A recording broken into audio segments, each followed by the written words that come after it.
Guess what, moms and dads, couples? The kids will leave the home someday, and for many, that's a joyous occasion because life can really get exciting. But for other people, that is not the case. This can be a very difficult time when the kids fly the coop. Many of you have heard of empty nester syndrome, which really is a syndrome that especially many moms experience after their last child leaves home. While I would be happy to do a video discussing empty nester syndrome in ways that you can avoid that and how you can overcome it once you're there, today's video is really for you parents, especially moms who are in the threshold of raising children, because you may not be looking ahead as to when the kids are going to leave the home. You could be looking forward to that. But then what happens is when they finally do, you lose your identity, you lose your purpose, and you can become very unhappy because life takes a turn. And it's not always a positive turn. So today's video is to help guide you and to give you some tips and tools to keep yourself satisfied and fulfilled with not only yourself, but also with your partner, your spouse, the kid's dad, whatever your dynamics or situation is. It is not uncommon once the kids leave the home, you have mom and dad who have not or who have avoided cultivating the relationship, and now they're looking at each other like, who are you? So let's back up to when the children come into the picture. So it's no longer about the couple. And I'll share that all of this comes quite by accident, because before the children come along, it is all about the couple. It's all about husband and wife. We bring the kids into the picture, and it's not uncommon for mom especially to make the kids her world. That is her world. And it's okay to feel that way, but be careful to actually make it your world, because if the kids are your world, you're already taking yourself out of the equation. You're making your purpose about the children. Also, what happens is the marriage or the relationship gets compromised in the process. And typically, moms just are not thinking about the end result when the children leave the home and who's left. I want to come right out and say this right from the get-go. The kids will leave. The husband, he's still going to be there. So making your children your world can be really a slippery slope and something that you just want to be aware of. And the earlier that you can remind yourself that these kids are going to leave eventually, and I'm going to be left with someone who at one time was my world and was my best friend. The kids get older, they get in school, and whether you're a stay-at-home mom or a working mom, life gets really busy. We all know that. I have 5 children. I know how busy it gets. But you have to be careful that you're not letting go of yourself and your goals and keeping up with the maintenance of who you are, what you enjoy, what brings you fulfillment and pleasure, and also what brings fulfillment and pleasure to the marriage. You need to cultivate that because, again, at the end of the day, the kids are going to be gone. This will also happen with elderly parents. I work with clients who are in this situation where they didn't cultivate the relationship. They also didn't cultivate themselves. They made the children their world. Now you bring in elderly parents because many people are having children later on. So while years ago, people weren't really taking care of their elderly parents until their kids flew the coop, now many people are in the threshold of raising children and also taking care of elderly parents. So again, who goes to the back burner? Not only do you go to the back burner, but so does your spouse. Your kids are going to be gone and your elderly parents are going to be gone as well. And who are you left with? You're left with yourself. And in the process, you lose your purpose. You lose your identity. Who am I? And life takes a drastic shift. And for many people, they're not resilient to that because they didn't create a plan early on to be resilient to that, to be prepared for that transition in that new chapter. And there you are sitting with yourself, sitting with your spouse, and things look very different. And it can be very lonely, even if you have your partner, your spouse, because you've grown apart in the process.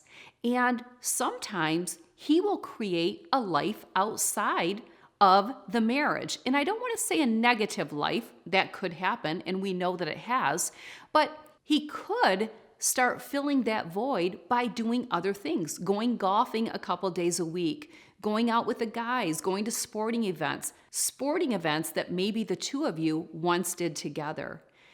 Cultivating your relationship and cultivating you as a person while you're raising your children is essential. It is imperative, and it so often is put on the back burner. You compromise yourself and you compromise that relationship. You have to keep that cultivated. You have to keep those fires burning in the marriage, and you have to maintain you.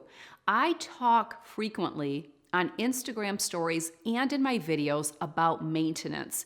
Maintenance means you never let anything get too far behind. So maintaining the laundry, for example, you wouldn't let it get too far behind. Maintaining the home, you wouldn't let it get too far behind. Maintaining your haircuts, whatever it is. So many areas of our life are all about maintenance. But we lose sight of that in the midst of raising children. And then we no longer maintain ourselves and we let ourselves go, whatever that looks like for you. And we also don't maintain that relationship. And we lose that connection. And you have to be really careful with that. Because if it's so far gone, when those kids leave the home, you no longer know who you are. You no longer know who your partner is because you've lost it all. And it didn't happen in one moment. It happened over time, and this happens all the time. I know because I work with many clients. And again, we have to also consider the elderly parents. You have to take a good hard look at what is temporary. And although everything in life really is, our lives are temporary. Our spouse's life is temporary.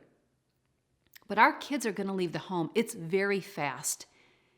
It's a blink of an eye. And for you parents that are already there, your kids are already gone, maybe you can identify with this. Maybe you're thinking, boy, I wish I would have watched this video or heard this message way back years ago, because now I look at where I'm at and I really don't have the satisfaction and fulfillment that I desire, and I really don't have that with my spouse.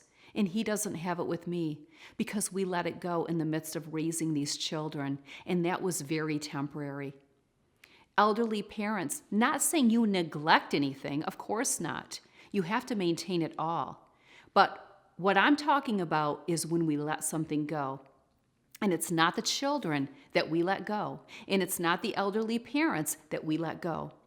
We let ourselves go, and we let our number one relationship go, and that's with our spouse. And it will show up. So if you are younger or you are an early young mom, I don't want to say young because we have babies at all different ages, but if you are in the early stages of having your family, or you have elementary, middle-aged children, really think about, where am I at today, and what have I neglected? What have I let go of and not maintained? Have I let go of me? Because I need to get that back. Have I let go of my relationship? Because I need to get that back. You don't want to be left when those kids leave the home, not knowing you, not knowing him. It's really hard to get that back. And you may be able to get yourself back, but it's really hard to pull him back in when he's miles away, when he's created his satisfaction and fulfillment without you because you no longer want to be his best friend and be a part of his life and go to this event and do that. And not that you don't expect it from him as well, but it typically isn't the dad who is letting go of everything else for the kids. Dads don't typically make their kids their world. They have a world with that. They maintain it all. But because women have so much guilt and shame, we often lose sight of the priorities and what order that goes in. And when you start telling yourself, they're going to be gone, but I'm not, and he's not, you're going to see through a different lens. All right? Hope it helps you. If you are someone who is an empty nester and you've experienced this, you've let yourself go in the process of raising your children and you've let your marriage go, share in the comment section. We'd love to hear what has happened as a result.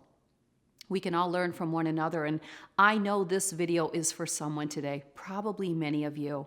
And if you are there, if you are the empty nester, I'm going to be there really soon, and I can't wait. Can't wait. And some people could judge that. No, I don't. There's no negative energy whatsoever, clearly. 5 kids, that's a lot. But I never let myself go. I never let myself go. I continue to maintain me. I continue to maintain every area of my life, including my relationship. So important. All right? But I know this message is for someone. But if you're there, don't lose hope. You just want to reestablish that connection, but it's really hard to get it back. And often fear gets in the way.